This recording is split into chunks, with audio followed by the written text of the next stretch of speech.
All right, we're back with more right here on Pittsburgh CW 7 nights a week, and the Pirates are 3 outs away from being no-hit, Andrew. Who would have thought in Coors Field that could happen to any team, especially against that team, Colorado? After getting shut out the night before. Right. I mean, and you're right. If Brian Reynolds, I assume I'm not watching this, but he has to at some point make an appearance at plate. And if he does, then he should be playing. I mean, this day off stuff is overrated with me with baseball players, especially guys who have to play outfield. I don't think you need a day off as much as these managers suggest. Anyway, you know who we have back? Basil is back. So let's go to him. Basil is our number one Cochrane Go One Better call of the night. Basil, thank you for calling back. Can you hear me, Bob? Yes, sir. We got you. Okay, first thing is, we need a manager and go from there. That guy couldn't manage prep league. And the other thing is, there's some good baseball players on this team, but they're going to lose them because of his style of coaching. All right, Basil.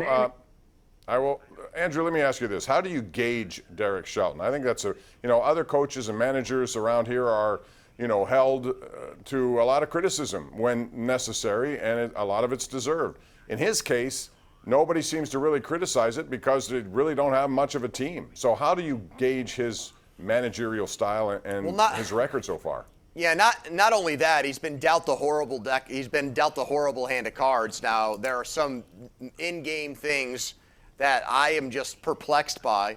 But I've been saying for a long time, Bob, I think he's basically just there to deal with the media. I think that, honestly, the moves come from the front office. That's how you look at some of these games. And a lot of the times, they really don't put a lineup out there to win. They make pitching changes that seem sometimes to be more conducive towards losing than winning, where bad pitchers stay in games longer and good pitchers stay in games shorter. They get pulled early. So to me, that's, if he's that bad in terms of in-game feel, well, then he isn't cut out to be a big league manager. But my opinion is he's getting basically an edict or dictated, this is the way you're going to do things. It's not about winning. It's about playing a lot of guys and things for the future that include putting themselves in the best draft position possible. All right, real quick, FanDuel man, we're going to ask you this question. I have 20 seconds. Who wins tomorrow? Clippers, do they force a Game 7? Because I was impressed with what they did. And also, Game 2 Stanley Cup. Quick. Tampa goes up 2-0, and the Suns win in 6. I think there's going to be a Game 7. Something tells me about that. We'll see. No Trae Young tonight, but Bob. The Hawks are going nuts. All right. Pony, thanks. Always appreciate it. We thank you for calling us. We'll do it again tomorrow night right here. Same time, same station. Thanks for joining us on the Sports Call.